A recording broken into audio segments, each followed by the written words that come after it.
ठेकेदार के मुद्दे पर 10,838 वैकेंसी जो थी वो नीतीश कुमार ने ओपन कर दिया। तमाम डीएम को निर्देश चला गया और आप लोग नीतीश कुमार से संपर्क साधते रह गए। बारे में भी हम लोगों ने कई पत्र लिखा है और उस पर बात चल रही है। निश्चित तौर पर कोई अब सकारात्मक ही जो है उसमें आएगा। नहीं तो ओपन वैकेंसी ऑन हो गया, जनरल वैकेंसी ऑन कर दिए और आप बोल रहे हैं कि सब कुछ सही होगा। राष्ट्रीय अध्यक्ष हमारे माननीय मुख्यमंत्री जी से बात कर रहे हैं और उस पर कोई ना कोई सकारात्मक ही परिणाम आएंगे। आप थोड़ा सा धैर्य रखें। जिस सरकार के शुरुआत ही झूठ से, फरेब से, भ्रष्टाचार से शुरू हुई हो, फ्री स्कीम लाकर सिर्फ बरगलाने का काम किया है। दिल्ली में बताएं ना क्या विकास किया उन्होंने। दिल्ली की जनता तो ठगी महसूस कर रही थी कि भैया किस सरकार को हम लोगों ने चुन लिया। वो बस इंतजार था अवसर का। अवसर आया चुनाव का, दिल्ली की सरकार जो है बदल गई। और जिस तरह से इन्होंने कहा था कि मैं मुख्यमंत्री बनूंगा तो 2 कमरे में रहूंगा, मुख्यमंत्री बनूंगा तो सरकारी गाड़ी का प्रयोग नहीं करूंगा, मुख्यमंत्री बनूंगा तो जमुना का जो है वारा न्यारा कर दूंगा।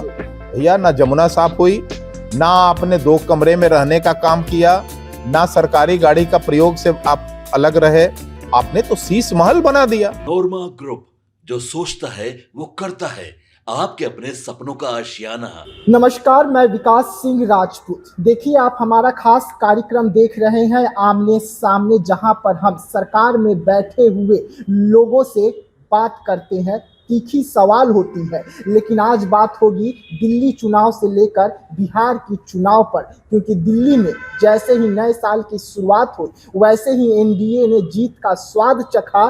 तो क्या उस स्वाद का असर 2025 में जो चुनाव बिहार में होने वाली है विधानसभा की, उस पर भी होगा? और नीतीश कुमार की जो राजनीति थी, वो राजनीति इस वक्त एनडीए को खूब भा रही है। वो कौन सी राजनीति है, हम इस पर भी बात करेंगे। और जिस तरीके से बीपीएससी पर घमासान मचा हुआ है, तो बीपीएससी को लेकर क्या कुछ कहना है, ये तमाम मुद्दों पर हम बात करेंगे। और बात करने के लिए इस वक्त हमारे साथ में खास मेहमान है, लोक जनशक्ति पार्टी रामविलास के प्रवक्ता राजेश भट्ट जी हैं। स्वागत है सर। बहुत बहुत धन्यवाद। सीधा शुरुआत करते हैं सर दिल्ली से। साल की शुरुआत हुई और दिल्ली में आप लोगों को प्रचंड बहुमत से सरकार बनी। कैसे देख रहे हैं इस जीत को, क्योंकि वहां पर 22 साल बाद आपकी सरकार आई है एनडीए की? देखिए, जिस सरकार की शुरुआत ही झूठ से, फरेब से, भ्रष्टाचार से शुरू हुई हो, मैं समझता हूं कि रेत के भीत पर इमारत कितनी दिन खड़ी रहेगी। दिल्ली के लोगों को सिर्फ और सिर्फ केजरीवाल जी ने सिर्फ ठगने का काम किया है। फ्री स्कीम लाकर सिर्फ बरगलाने का काम किया है। दिल्ली में बताएं ना क्या विकास किया उन्होंने। कौन सा नया फ्लाईओवर बना दिया, कौन सा उद्योग धंधों का विकास कर दिया, कौन सा रोजगार का नया सृजन कर दिया। देखिए, किसी भी मानक पर वो सरकार पूरी तरह विफल रही और लोगों को सिर्फ ठगने का और बरगलाने का काम किए केजरीवाल जी। केजरीवाल जी अपने ही जुबानी कही गई बातों को उन्होंने अमल नहीं किया। जिस भ्रष्टाचार को लेकर विरोध स्वरूप वो खड़े हुए, भ्रष्टाचार में उनकी पूरी सरकार आकंठ डूब गई और तमाम कैबिनेट मिनिस्टर, मुख्यमंत्री समेत तमाम कैबिनेट मिनिस्टर जेल की हवा खा लिए। इससे बड़ी और क्या बात होगी सदमे वाली। बिहार, दिल्ली की जनता जो है, दिल्ली की जनता तो ठगी महसूस कर रही थी कि भैया किस सरकार को हम लोगों ने चुन लिया। वो बस इंतजार था अवसर का। अवसर आया चुनाव का, दिल्ली की सरकार जो है बदल गई। दिल्ली की जनता इतनी भोली भाली जनता थी कि इनके बहकावे में और बरगलाने में जरूर आ गई थी, लेकिन उन्हें फिर कहीं ना कहीं इस बात का भान हुआ कि कहीं ना कहीं हम लोगों से गलती हुई है। और जिस तरह से इन्होंने कहा था कि मैं मुख्यमंत्री बनूंगा तो 2 कमरे में रहूंगा, मुख्यमंत्री बनूंगा तो सरकारी गाड़ी का प्रयोग नहीं करूंगा, मुख्यमंत्री बनूंगा तो जमुना का जो है वारा न्यारा कर दूंगा। भैया ना जमुना साफ हुई, ना आपने 2 कमरे में रहने का काम किया, ना सरकारी गाड़ी का प्रयोग से आप अलग रहे, आपने तो शीश महल बना दिया जिस पर सीएजी ने उंगली उठाया, कई एजेंसियों ने उंगली उठाया। और शीश महल में क्या क्या बना था वो तो देखने वाली बात है। आप लोगों के कैमरे में जरूर कहीं ना कहीं कैद हुआ होगा। 10-12 लाख के पर्दे लगे। अब बताइए, बार की क्या जरूरत है मुख्यमंत्री को? बार भी चाहिए केजरीवाल जी को। मतलब मुख्यमंत्री बनते ही उनका जो स्वरूप था, असली स्वरूप, वह सामने आ गया। और इन दिनों में अगर कुछ हुआ है तो सिर्फ दिल्ली और दिल्ली का बंटाधार हुआ। जिसको लेकर दिल्ली की जनता देवतुल्य जनता है। उन्होंने इस बात को समझा और भारतीय जनता पार्टी को आगे किया। आज एनडीए की सरकार दिल्ली में है और मैं बहुत गर्व से कह सकता हूं कि दिल्ली के विकास में अब डबल इंजन का पहिया लग गया है। अब दिल्ली के विकास की गति जो है और तेजी से गतिमान होगी और एक नई दिल्ली और विश्व के मानचित्र पर दिल्ली दिखेगा। चिराग पासवान एक स्वस्थ दिल्ली, एक स्वच्छ दिल्ली। जी, अगर हम चिराग पासवान की बात करें राजेश जी, तो चिराग पासवान इंटरनेशनल क्रश बने हुए हैं।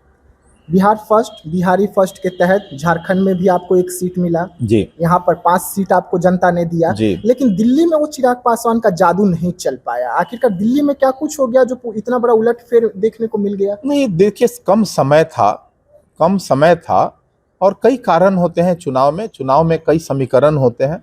उन सब चीज़ों पर भी आत्ममंथन हम लोग करेंगे। पार्टी फोरम पे इस बात को हम लोग रखेंगे, इस पे बैठक भी होने वाली है, होगी भी। और निश्चित तौर पर ये कम समय के कारण, चूंकि बहुत कम समय मिला जी, तो 50,000 से अधिक वोट, फिर भी हम लोग 50,000 वोट पाए हैं। तमाम देवली की जनता के प्रति हम जो है पार्टी की ओर से आभार व्यक्त करते हैं, धन्यवाद ज्ञापित करते हैं कि 50,000 वोटों का आपका जो है आशीर्वाद हम लोगों को मिला। और निश्चित तौर पर हम लोग और भी अच्छा करने का प्रयास करेंगे कि दिल्ली की जनता हमारे विश्वास को और भी बढ़ाए।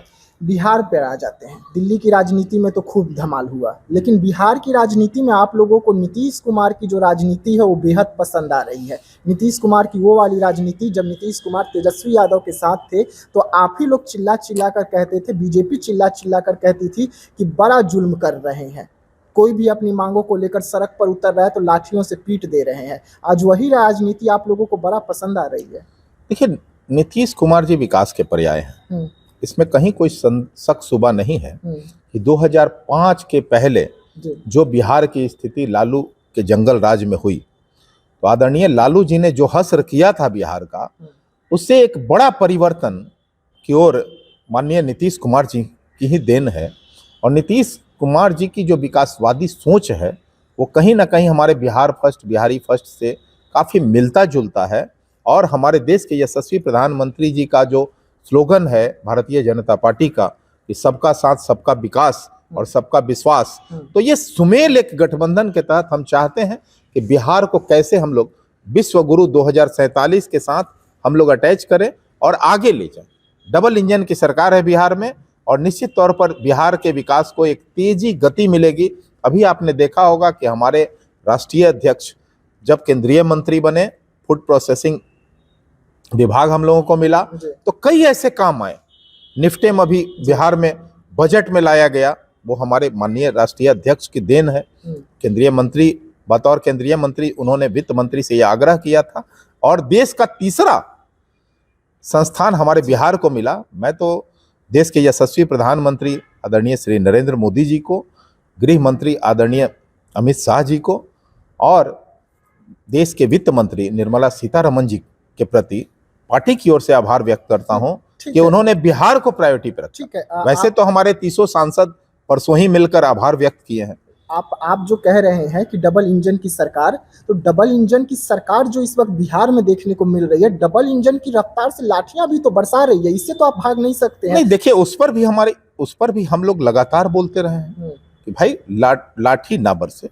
छात्रों के साथ जो पुलिसिया व्यवहार हुआ, छात्रों के साथ हो, पुलिसिया व्यवहार नहीं, छात्रों के साथ जो भी पुलिसिया व्यवहार हुआ उस पर हमारे पार्टी के राष्ट्रीय अध्यक्ष ने भी आपत्ति दर्ज किया था और कहा था कि छात्रों के साथ इस तरह का लाठी का जो व्यवहार हुआ वो उसके हम पक्षधर बिल्कुल नहीं है। तो हम लोगों ने पार्टी का अपना रुख साफ कर दिया है और निश्चित तौर पर देखिए, छात्र अपने घर के परिवार के बच्चे हैं, हमारे ही बच्चे हैं, कोई दूर के बच्चे नहीं है, वो बिहार के बच्चे हैं।